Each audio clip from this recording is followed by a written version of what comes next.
Okay, so while we're heating this up, you can take a tiny bit of this flux, just a tiny little pinch, and you could put it in to make it the glaze, I think. Well, just clean the metal a little bit. All right.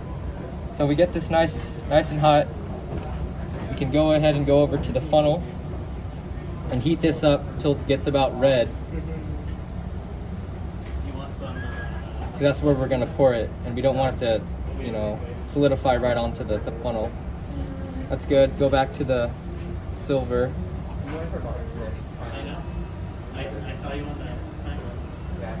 Get it nice and hot. And sorry. Just, you know, carefully, slowly get it down there. But make sure this is nice and hot. And all right. All right, there we go. So we have that. Go ahead and turn off the torch.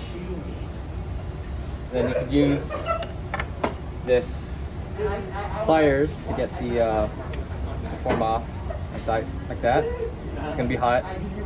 So is this, so be careful. And then it cools off pretty fast. So you can take that off. This is gonna be pretty warm, so you can, you know. Good stuff. There you go. Your ingot. Nice. Can you take it out? Yeah. So you can use a filler rod to help you take this out as well. Careful not to score the inside of the mold. There you go. Great job.